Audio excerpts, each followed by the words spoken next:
Welcome to The Curators, a series interviewing curators of Korean art from across the United States. My name is Stephen Norper, Senior Vice President of the Korea Society, and we begin today with Dr. Katherine Anne Paul of the Newark Museum, where she is Curator of Arts in Asia. We're delighted to welcome you here to the Korea Society and to hear of your exciting new show, which runs through January 25th, 2015. Katie, welcome, and could you tell us a bit about the developments at the Newark Museum? Certainly. Well, this year we're very excited to have the 25th anniversary of the establishment of the Korean Galleries at the Newark Museum, which is one of the older Korean galleries in the Americas. And that was founded at our museum with the 1989 museum expansion and Michael Graves' re-envisioning of the building. That's when we first established our fully air-conditioned 21st century Korean gallery. And in honor of that, we're reinstalling that gallery with the theme Korea, Land of the Diamond Mountain. And as a special feature in our South Gallery on our main floor for a limited time, so the permanent galleries will be permanently installed with the Korea, Land of the Diamond Mountains. But downstairs we will feature a number of folding screens, paintings, and a beautifully embroidered Korean bridal robe for a limited time just until January 25th. So it's a rare opportunity for people to see the screens and the robes. Dr. Paul, could you tell us about the collections at the Newark Museum? Certainly. The Newark Museum was founded in 1909, and the founding collection was 3,000 mostly Chinese and Japanese objects, but it also included a Korean object in the very founding of the museum collection in 1909. And since then, the Korean collection has expanded to over 600 works of art, Wow. ranging from photography, costume, textiles, paintings, folding screens, metalwork, ceramics, new media. We have a collecting policy and history in the museum to collect contemporary period of art in all periods at all times. So we don't not only collect art from the Kaya and Shilla and Goryeo early periods of Korean art, but also from Korean artists living and working today, both in Korea and in the Korean diaspora. Oh, that's fantastic, wonderful. And can you tell us a bit about the evolution of the gallery? How has the collection, developed, and what are your hopes going forward in terms of what we see? So the collection has a very interesting history because there were a number of we have over 70 unique donors of the 600 objects, as well as a number of museum purchases. And a number of those donors were missionaries who were living and working in Korea in the early 20th century, in the 1920s, 1930s. There are certain missionaries, American missionaries, who were working in Korea throughout the 1920s, 30s, 40s, 50s, 60s, 70s, and 80s that remained there during the Korean War, and then returned to the United States and gave a number of very important and interesting Korean works of art to the museum. We also have bequests that came to the museum in the 1930s from a very early entrepreneurial mission to Korea. The Harriman family went to visit and had an audience with King Gojong in 1905 and received a number of really spectacular works from him as exchange gifts. And they are part of our collection, including a hand-tinted portrait of Emperor Gojong, as well as very rare armor and beautifully painted geese with grasses hanging scrolls in their original silk mountings that are all very, very rare, and we're very fortunate to have them in the collection. No, that's fantastic. Now, every curator has a few favorites. Could you walk us through some of your favorite Korean pieces? Absolutely. I first want to mention that our visitors' favorites are Dongja granite tomb figures. Everybody thinks that they're most adorable. People literally want to hug them and pinch their cheeks, these massive stone figures that are in the galleries, and they're a perennial favorite. We also have a collection of 5 very beautifully carved and painted Kokto figures from funeral biers that to an American eye certainly looks like carousel figures, because of course they're officials riding tigers and horses. And the interesting story about these figures, they were purchased by the museum in 1993, but from the son of one of the missionaries who bought them in 1926 as a child himself for toys for himself in Korea. So it's that interesting Korean and American history story to get these very rare figures that are finer than many that I've been able to see in Korea themselves in the collection that are some of my personal interest. But we also just acquired a spectacular Uram Choi piece called Gold Chakra Lamp that is an oscillating, undulating flower that opens and closes as if the sun is emulating from inside the flower, that I think will just be a jaw dropper and a showstopper when people come to see them installed in the galleries.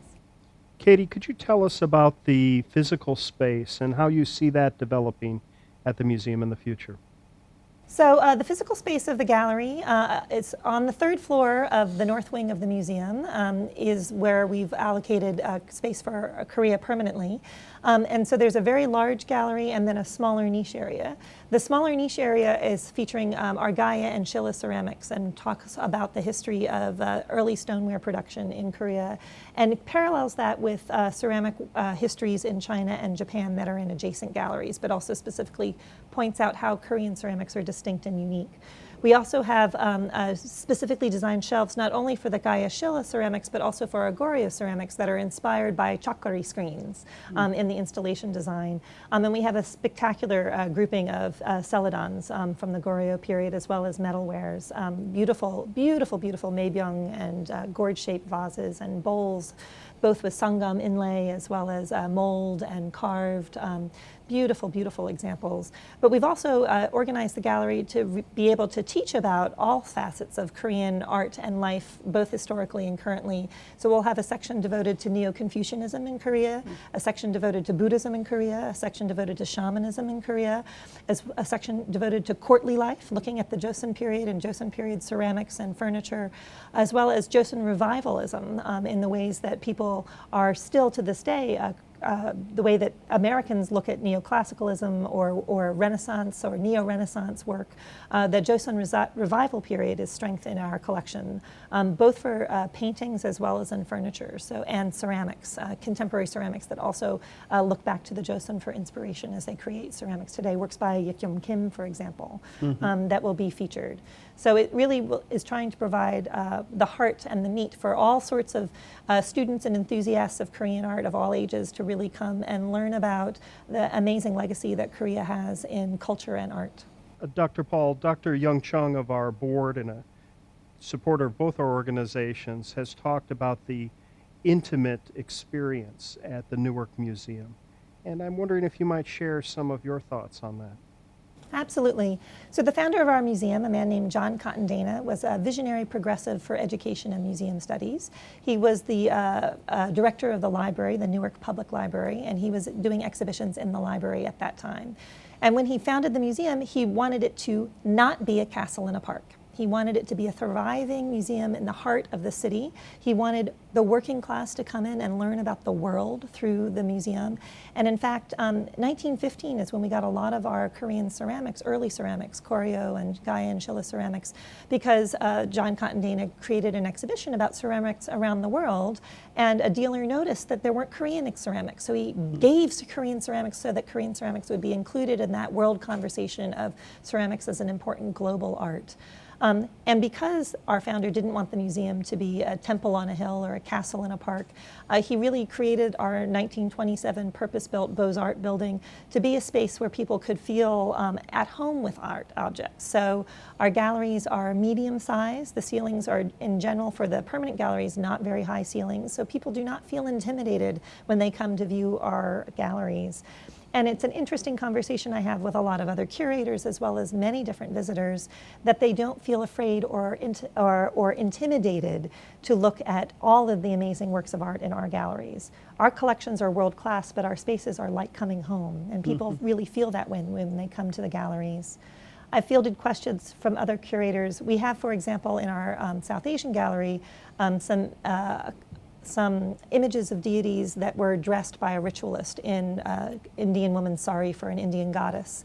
And I've had colleagues say, well, didn't you have protests from people in the Indian community to say, that was a monolithic way to approach it and you shouldn't do that and that's not appropriate? And I said, no, we had the opposite reaction.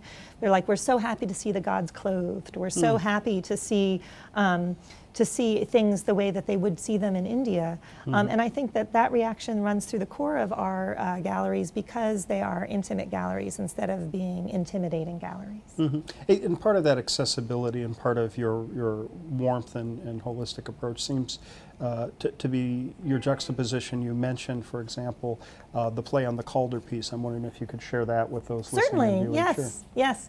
So in addition to our new Uram Choi that's called a Gold Chakra Lamp, we also will have a lovely loan of another Uram Choi piece called Unicus Cavam. And that piece, which is it's an activated by motion sensors as it flies up and down, and it will be positioned in an atrium where you can view it next to a Calder mobile. So not only will his work be featured on the floor with Asian art, but it will be put in context with modern and contemporary art that is global modern and contemporary art, as Korean contemporary artists are absolutely global contemporary artists and not unique and distinct only to Korea. The art they make is in conversation with all of modern and contemporary art, and that is one of the things we strive for. Currently, our special exhibition that will close shortly, called Ready or Not, the New Jersey Fine Arts Annual, features 5 works by Korean and Korean American artists who are living and working in New Jersey, and many of them really talk about these kinds of juxtapositions of what it is to be American, what it is to be Korean, or what is it to be a Korean working in America. And that's one of the philosophies of the museum, is to show Korean art within Korean context and also contemporary art within contemporary context, so that Korean artists are really seen in that global stage. Well, that's very important. Thank you for that. And I was wondering if we could take a few minutes and talk a little bit about your own personal and professional journey. How does a girl from Philadelphia with a specialty in Tibetan Himalayan arts, interest in Buddhism, how do you develop into this role that you have now as a curator of an eminent collection and a real authority on the subject? Well, thank you. Well, first and foremost, I have to thank a lot of the knowledge that I have about Korean art to the Korea Foundation. The Korea Foundation hosts an overseas curators workshop that I was very lucky to have visited for 4 times. And the workshops that I attended, one was themed about Korean literati painting, one was themed about Korean Buddhism, one was about Korean Neo-Confucianism, and then another was on Korean ceramic history. And through that program, which was a 10-day residency within Korea, visiting important either Buddhist temples or ceramic kiln sites or Korean soan. Through that experience, I really learned so much about Korean art. There were intensive lectures given by the authorities of these subjects from different important universities throughout Korea, from Hongik University and Awa University and Seoul National University. Just amazing lectures that we were able to all partake of. But I was very fortunate in that my first trip to Korea was in 2004. It was prior to my appointment at the Newark Museum. It was prior to the Korea Foundation's support of my going to Korea. And it was because I was doing a project in Mongolia that related to my Tibetan Buddhist specialty that I first visited Korea. And when I was in Seoul, of course, I went to the amazing palaces in Doksaegung and saw the temples in Joginsa and was really, really fascinated by Korea and particularly Korean Buddhism because mountain worship and the Shansin mountain spirits in Korean Buddhism are very similar to mountain worship in Tibetan forms of Buddhism. And so there were interesting parallels that as I saw that were happening, and yet incredibly different distinctions in Korean forms of Buddhism. And the year that I spent on the Korean Buddhist program funded by the Korea Foundation was one of the most eye-opening experiences. And I am a huge fan of Tongdosa and Haeunsa and Bulguksa and would love to go back to any of them over and over and over again. There's so much to learn there. Fantastic. When you were younger, did you know this was the route? Was there something about arts and the curatorial pursuit that grabbed you early, or so I was very fortunate. Both of my parents really love museums, and they love museum going. My father, as many lovers of museums, fell in love with Korean Goryeo Celadons and the Freer collection in Washington, D.C. I was actually born in Santa Cruz, California, and my father had a postdoc at NIH in Bethesda, Maryland. And they were, in my youth, building what is now the Sackler Gallery next to the Freer on the mall. And so my parents literally, I grew up being raised in and out of museum galleries. My mother would take my sister and I through different museum galleries and quiz us so that we would have to learn sharing skills about which were our favorite things, because we couldn't pick the same favorite thing. It was an exercise she chose. But also, my mother essentially taught connoisseurship in there. She would quiz us, why is that your favorite thing? Which thing do you think is the best made? Which thing do you think has the most interesting story? What are the stories that you think that these objects have? And my parents really loved to travel. They loved to travel throughout the US and Canada, and because the dollar was strong in the 1980s, we traveled a lot in Europe. But both of my parents were very interested in going to Asia. My father was very interested in going to China. My mother was very interested in going to Japan. And for my father's 60th birthday, I took him with me to Mongolia and Tibet. Oh, fantastic. And for his 65th birthday, he came with me to Korea. Oh, wonderful. Oh, tell us about your work with the Textile Museum in Washington, D.C., and your experience through Philadelphia, right? So in 1993, I began working at the Textile Museum in Washington, D.C., and that's a wonderful specialty museum that really focuses on textiles and textile culture of the world. And through that museum, I had my first opportunity to travel to Bhutan, Thailand, and Cambodia in 1996. And that's what really set me on the path to graduate study to get my PhD from the University of Wisconsin-Madison in the languages and cultures of Asia. Oh, wonderful. Oh, wonderful program there indeed. And then your next steps after the Textile Museum? After the Textile Museum and graduate school in Wisconsin, I had a short internship at the American Museum of Natural History here in New York, working with the Tibetan collection in the anthropology department there, which was spectacular. And at that time, Laurel Kendall was working on a big Korean exhibition. Oh, terrific. So I had She's a great friend of the Korea Society. I had some wonderful exposure to things Korean there. And then I had this great opportunity to work in the Indian and Himalayan art department at the Philadelphia Museum of Art. And I was there from 2002 until 2008. And from 2008 forward is when I've been at the Newark Museum. Sure, and the Philadelphia Museum, absolutely fabulous, and has just the most wonderful Chosun exhibition that received a great deal of attention. Well, and I played an incredibly tiny role, but I was there before they hired the spectacular curator, Hyun-Soo Woo, and I was on I got to be part of the interview committee when Hyun-Soo was interviewing that position, and I am a huge cheerleader of Hyun-Soo Woo at the Philadelphia Museum of Art. Fantastic. And because of my friendship with her before even coming to Newark, she has also helped me immensely in better understanding and comprehending Korean art. She is a master of the field, Yeah, and I she's really done love learning from wonderfully her. And very important work indeed. And Philadelphia's losses, Newark and New York City's gain. You have gone in then to the museum. How have you seen it change, and where would you like to take the collection? So there have been a lot of changes at the Newark Museum since 2008. 2009 was the 100-year anniversary of the founding of the museum, and so we did a very large celebration.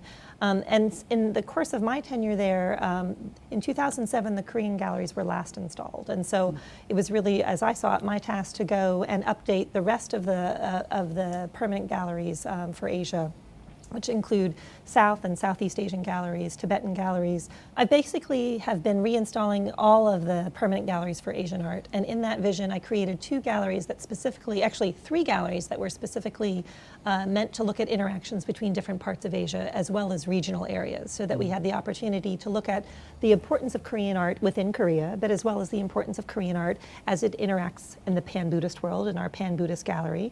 And also, I created a gallery called Tiaras to Toe Rings, Asian Ornaments, that look at costume jewelry all over Asia, partially because Newark was actually a city that had a huge jewelry industry, and for that reason the collections were very, very rich in jewelry from many, many different parts of the world, the one exception being Korean jewelry. So it was a great pleasure to go out into the marketplace and try to locate beautiful norige and jangdo. We had some beautiful amber pins and an early 1927 accession of a diamond hairpin. So the Korean jewelry section of the Tiaras to Toe Ring Gallery has been installed since 2010. And it really adds flavor so that people can think about how we all in a human body choose to adorn that body differently based on culture and climate and gender. And that's what that gallery explores for Korea and China and Japan and Tibet and Mongolia and Nepal and India and Southeast Asia. The other gallery that I created as a interactive gallery is called Red Luster, Lacquer and Leather Works at Asia, and it really looks at different types of lacquer that are created. It's a completely different substance of lacquer that's used in East Asia, in Korea, China, and Japan, from Southeast Asia, say Burma, or Tibet and India, where you see more shellac-like lacquers, or insect lac. So it looks at material, but also function, and looking at how something is used and produced in different parts of Asia, and yet produced for the same functionality, because in many ways lacquer and leatherworks are protoplastics. They are water resistant or waterproof or fire resistant or fireproof, depending on what it is, and very lightweight and very durable. So it really, what I really want to show with all of the galleries are lots of different facets of what works of art can mean. They can mean lots of things different in terms of culture, in terms of material, in terms of making, in terms of the function that they must perform within a culture, and really celebrate how the world's diversity brings all these different possibilities to the fore in creation of works of art. Oh, wonderfully said, Kathy. Does your work, as you move through a day, which I'm sure is very busy given all that you've described, do you think back to that girl who was trying to pick the pieces that moved her and formulate the stories that may have been behind it? How does your passion develop, and how do you grow your passion, which is very evident through your effort and through your description?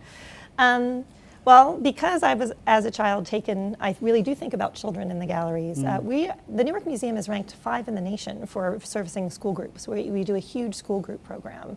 And one of the ways that impacts my work is I literally get on my knees when I install a gallery so that people who are at knee height have something interesting to look at. Oh, fantastic. Because the reality is that parents, it's not surprising if your children are bored if they can't see anything when they go to the museum, because all of the art is installed above their eyes. So I work very hard that there are things that are interesting for children to look at their eye level, but that adults can still enjoy too, because it's easy to look down and it's a lot harder to look up over barriers. And one of the things we have in the Japanese gallery is an articulated dragon that can move and oscillate with its mechanical way. And that's pretty much exactly at eye level for most grade schoolers. And they walk in at eye level and they go, wow. But in the reinstalled Korean galleries, that's one of the reasons why the Uram Choi piece will be so exciting, is that it will be this wow moment that no matter what your height or age level, it will be exciting to you. But also that we've installed the Gaia and Shilla and Koryo's ceramics so that there are some really at child height, and as well as at much higher height, so that they can really press their noses closest to the glass to understand the wonder of these objects. So I think about that a lot. While I don't have children, I have nephews, and I adore taking them to museums, and I listen to what they have to say about it. And I think that parents should listen to what their children have to say about what they see in galleries.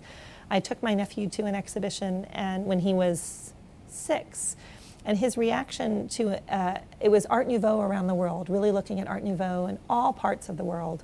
And there was like a Czech Republic cabinet with a very fierce-looking dog on it. And my nephew said, "Why is that dog angry?" That's great. Something I never would have thought of. But when I worked at the Philadelphia Museum of Art, one of my closest friends in the education department specialized in early childhood education tours for the museum. And they had a beautiful, beautiful silk carpet from Iran that was under a plexiglass case that was a little domed. And apparently, all of her early children say, "Does it have a glass case so it doesn't fly away?" And the idea that they really thought it was going to be a flying carpet, I think, is revelatory. That's great. So I think it's wonderful to think about how art impacts minds at many, many different ages. That's fantastic. Really wonderful. How do you feel about the profession? I mean, the curatorial profession. How do you define yourself as a curator, and what do you think makes for excellence? That's a very challenging question, I think. I think the word curate currently is being overused, but I think that's actually a huge compliment, because to overuse a word is to envy what people think it means. But you hear about people curating meals, and essentially what curation can mean is very thoughtful and conscious choices of pairings. And that when you are curating, you choose.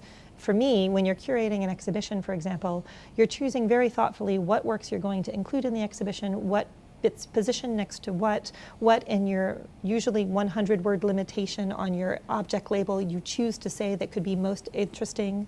My sister always calls these notes for nerds, but the reality is you want just the non-nerds to also find potentially something interesting in those 100 words about something that perhaps somebody's never seen before. I think curators today face huge challenges, but also have huge advantages. Smartphones make information accessible in a totally different new way.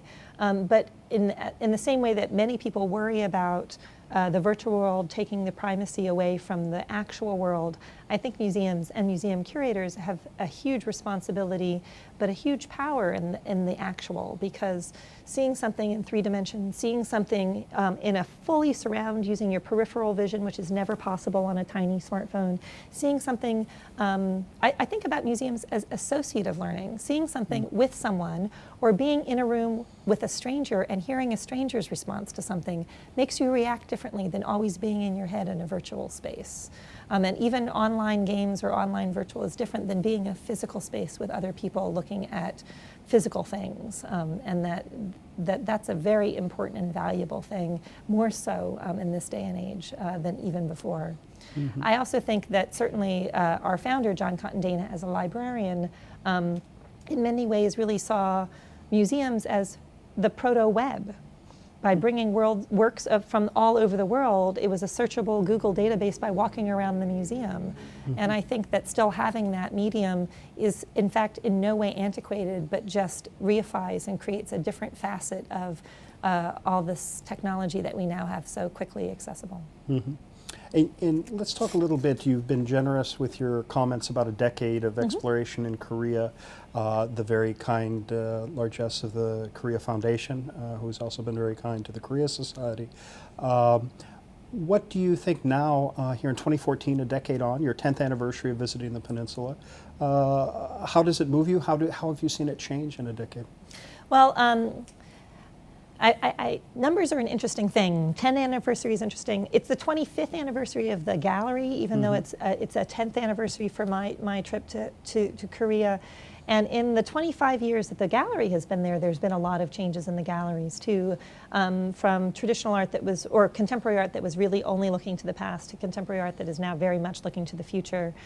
When I was fortunate enough to go to Korea in 4 consecutive years every fall, the change is phenomenal. But the first time I visited Seoul in 2004, 4 years into the 21st century, I thought, oh, wow, this is a 21st century city. And New Yorkers don't like the fact that New York is a 20th century city. They're in denial about that, in my opinion, because many of them have not been, in fact, to 21st century cities. And I am hopeful, but I think Korea Society, like Korea Foundation and like the Newark Museum, are really crucial in moving our country forward to be a 21st century country, because at the moment I really see the US as a 20th century country, but I see South Korea as very much a 21st century country. And if you go to the Liam Museum, or if you go to the National Museum of Korea, if you go to the way that in South Korea, their joy and their pride in their long history that is so much longer than contemporary, we're not even into our tricentennial in the U.S. But the 21st century Korea embraces the 15th century Korea and the 12th century Korea and the 9th century Korea, but at the same time is building the most out in front technologies in architecture and design and cars and tablets and phones and costume and textile and art and music and animation and movies. I'm not ashamed at all to say I'm a huge fan of the Korean drama. And I was showing off to my friend Hyun-Soo how much Netflix have subtitled Korean dramas. Sure, of course. I think that the 21st century, Korea is placing a more and more interesting role. The Olympics that will be there in 2018 will bring the world's eye back to Korea, but I think, not just World Cup soccer, where you look at the Koreans work with World Cup, but also the hip hop scene. I'm a fan of hip hop dancing, and the Korean teams have been hip hop dancers to beat for a number of years, and for younger generations, K-pop. When on the Korean curators trip, many of the curators were both senior and a few junior to me on the trip. Some of them have pre-teen or tween children who are totally into K-pop and didn't know anything about K-pop and had to have the younger curator say, "This is K-pop, well go get your daughter the K-pop thing." So I think that, you know, younger generations are already very, very much aware of things Korean in ways that even my generation was not at their age, and that it's really fascinating to see how quickly things evolve and change. And you're due to go again very soon, right? I'm very fortunate that I've been invited to give a paper in Korea in the end of October, along with a number of other curators from across the US and Canada. Let me just conclude by asking, how can Americans, whom we serve here at the Korea Society in our 60-year effort to educate Americans on Korea, as well as Koreans who may be listening and watching, how can they help support the Newark Museum? Well, please come visit. Come visit us at the Newark Museum. We are open to the public Wednesday through Sunday from noon to 5. Our Korean galleries will always be on view. Our Korean special exhibition will, of course, open September 17th and be on view until January 21st. We will have a number of special programs. The September 21st Talk with a Treasure with Dr. Young Chung will be our first kickoff program, but also on October 12th we'll have a wonderful lecture about Korean screens with Hyun-Soo Woo from the Philadelphia Museum of Art.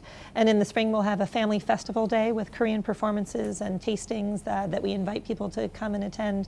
And in May 7th, we'll have a lecture by Maya Steller, Professor of Korean Art at the University of Kansas, coming. She specializes in late Joseon Buddhist art, and we're going to have a conversation about Korean Buddhist art and Tibetan Buddhist art. So those are a number of things, but we will always have great Korean art on view at the Newark Museum. Please come and visit us and learn more about many, many different facets of Korea. Dr. Katherine Anne Paul, thank you very much for your time today, and thank you for helping us kick off the series, The Curators, here at the Korea Society. It's been my pleasure. Thank you.